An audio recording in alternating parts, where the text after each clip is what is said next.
guys, what's going on? My name is Alex, this is The Car Creative. Today I want to pit the C200 shooting with raw files, which means 10-bit color at least, and 60 frames per second against the Sony a7 III, which is arguably one of like the best cameras that shoots hybrid. And the question I want to ask is, do you really need cinema cameras? What's the pros, what's the cons, and is it better to be shooting with a hybrid camera right now, and what jobs is it right for? So what I'm going to do is we're going to set up the C200, we're going to do some B-roll of the Tacoma here, and then we're going to set up the a7 III. We will be shooting not in S-Log 2, I don't really like that profile personally. I'll be shooting in a Cine 4 profile so that I can keep my ISO low. We will have an ND filter on the a7 III so that we can manage our exposure properly, whereas in the cinema cameras, the C200, there's built-in ND filters, so that makes it a little bit easier. On the C200, I am going to have the 20mm 1.4, the Sigma Art lens, and then on the a7 III, I'm going to have the 35mm 1.4, the Sigma Art lens. In this way, the focal lengths will actually be fairly similar because the a7 III is a full-frame camera and the C200 is a crop camera. I'm not perfectly sure what that is. I'll put it on the screen somewhere so that we know, but the focal lengths will be fairly similar, so the B-roll will look decently similar. So the a7 III only has 8-bit color, whereas the C200 is going to have at least 10-bit color, shooting with 60 frames per second, and if we shoot in 24 frames per second, we'll get 12-bit color. So I want to see if we can see a difference between the 4K 8-bit color with the a7 III versus the C200 4K with like the 10 or 12-bit color.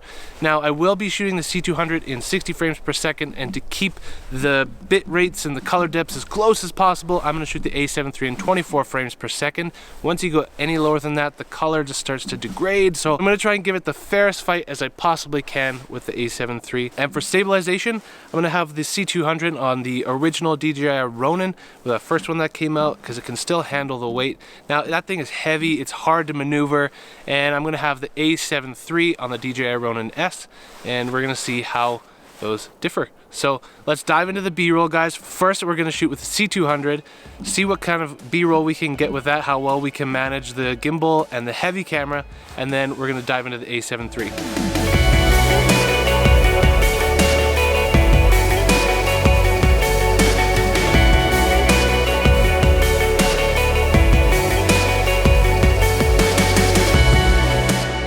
So that was a C200 footage. We shot 60 frames per second with a shutter angle of 180 degrees, and we're slowing that down onto a 24 frames per second timeline. So let me know what you guys think. Does it look good? What do you guys think in the comments below of the C200 footage? Now let's dive into the a7 III.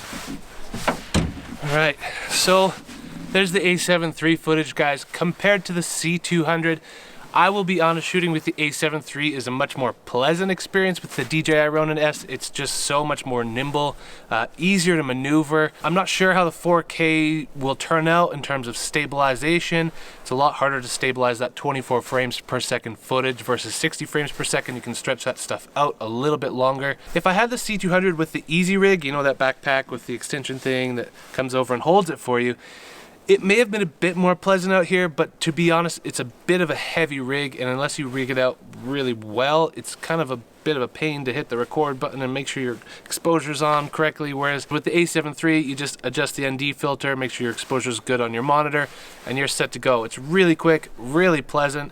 So again, it just depends on which job you're taking. So I would say the C200 for me is definitely going to be used on commercial work, higher paying jobs, and the a7 III for me is something that I got to be really quick, really nimble, maybe a bit more run and gun, and less of a high paying job, something that maybe isn't going to TV, something that might just be going to YouTube, or might be for a personal project or something of this nature. But both cameras are fantastic and serve an amazing purpose, but I just wanted to create this video so we could see the difference between a really high quality cinema camera that's, I don't know, it's like 10 grand, I don't know how much the body is, I'll put it here in like Canadian dollars or something, versus the a7 III, both with Sigma Art lenses, so they're on a pretty fair playing field. But yeah, guys, let me know what you think in the comments below. I'm really interested to see this footage when I get it back in the computer, and I'll put my comment down below on kind of what I think based on the footage and how it was to edit it. If you guys want to see any video editing tutorials, how I color grade, how I post-process any of this footage, let me know, and I might start doing some of that stuff, like video tutorials, later on. As always, guys, it means so much that you are here watching this content, and I really do hope that it's helpful for you, that it's not just more garbage going up on the internet, but it's something that you enjoy watching. It's not a waste of time for you, and I really enjoy making it. So it's been fun being out here with my new Tacoma, shooting some cool stuff, and it's beautiful. The sun's finally gone.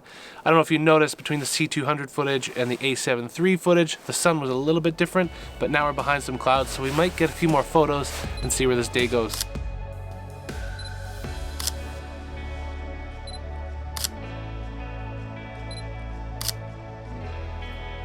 Guys, thanks so much for watching. Make sure to subscribe here.